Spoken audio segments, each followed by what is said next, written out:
You're listening to the Confidence Within podcast.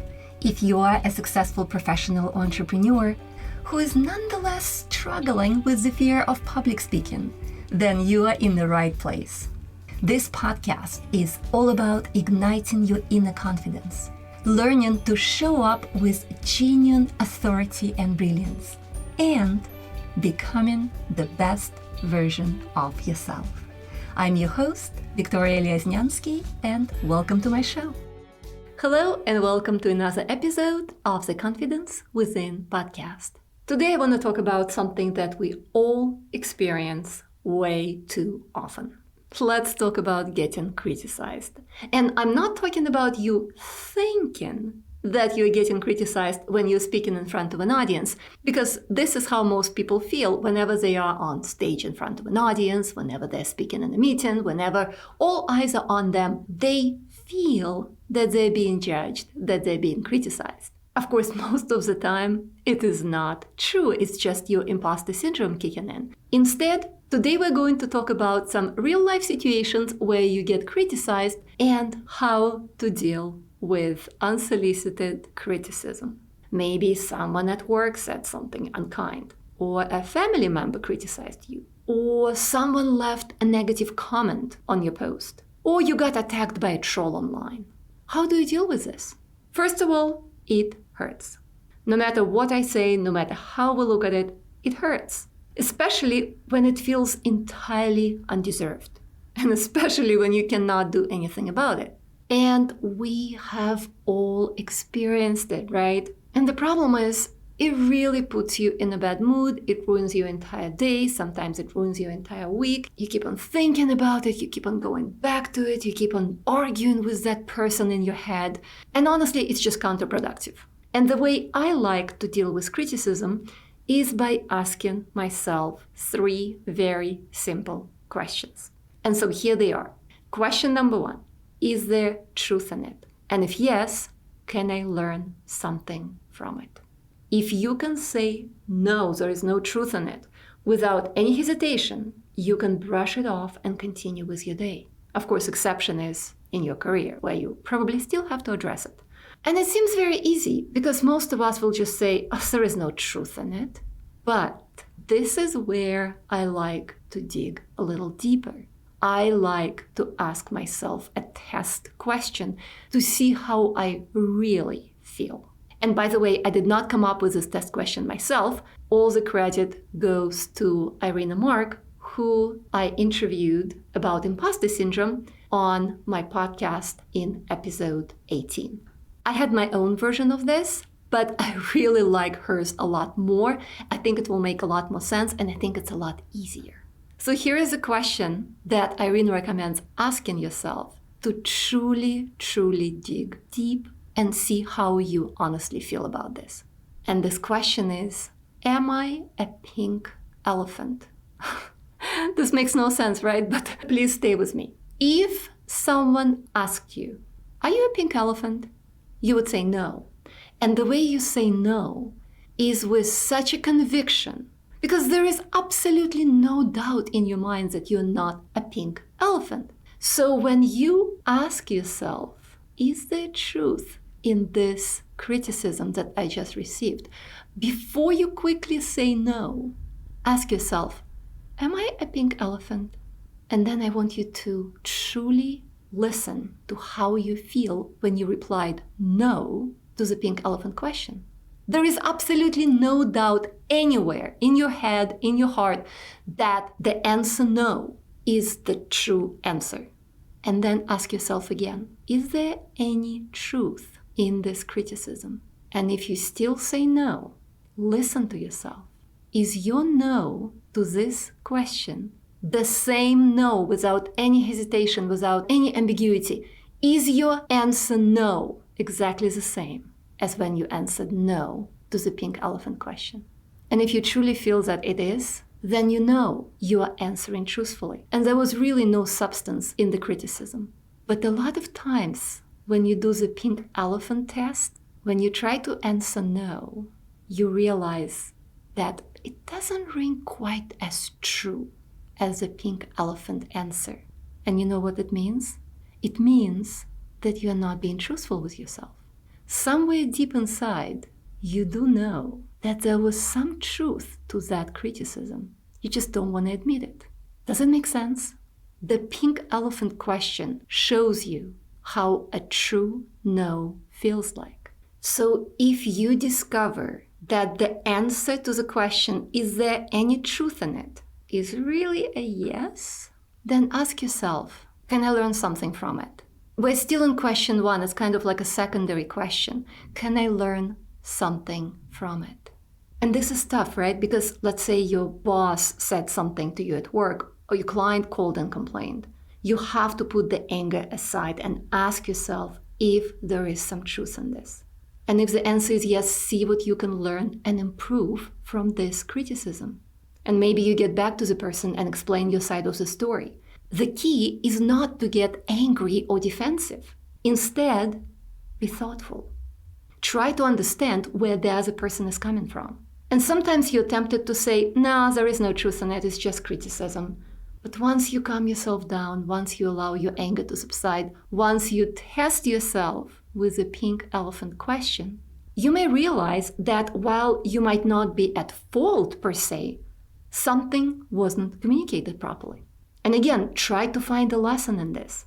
Let me tell you a story. When I owned Nutty Scientists of Houston, which was a company where we did hands-on science programs for kids all over Houston, I had a lot of instructors working for me. And I remember one school calling me and complaining about the way instructors behaved.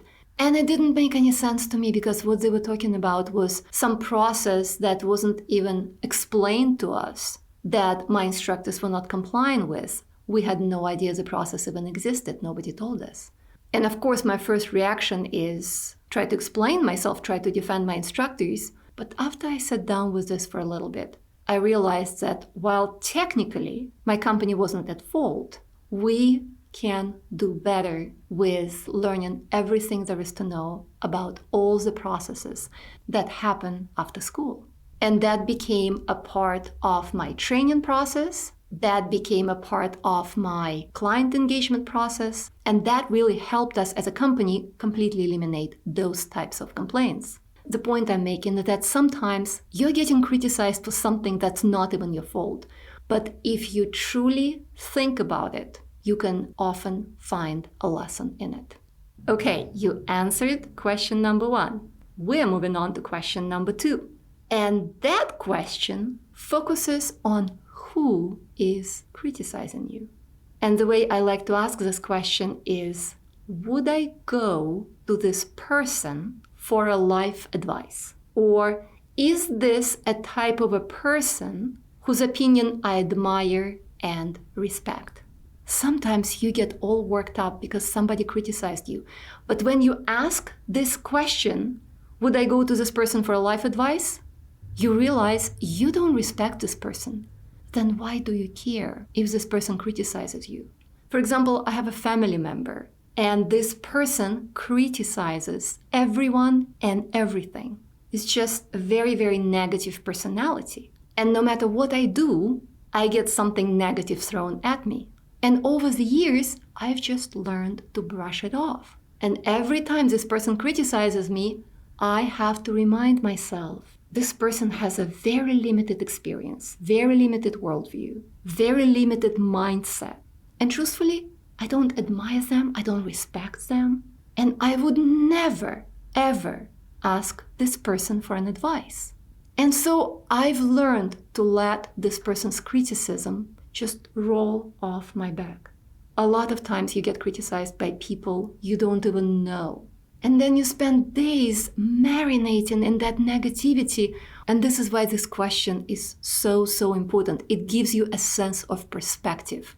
And remember, you already thought through whether there is some truth in it or not. You already thought through if there is a lesson in it, because that was all question number one. That's why we're going in order. So remember to always ask this question to give yourself a sense of perspective. And now it's time to ask ourselves question number three, which truly helps us get on with our lives.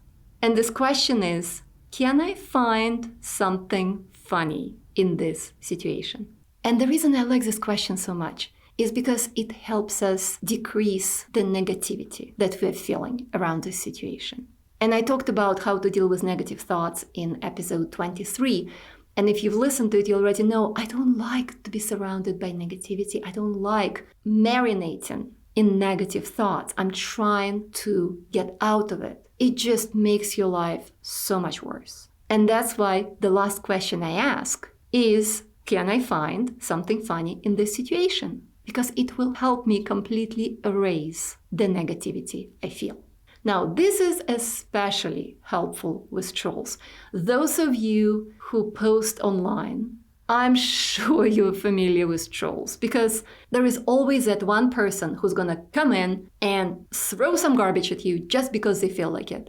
And the way you deal with trolls is literally how I've just described. You ask the same 3 questions. You know that most likely you're going to answer no to question number 1.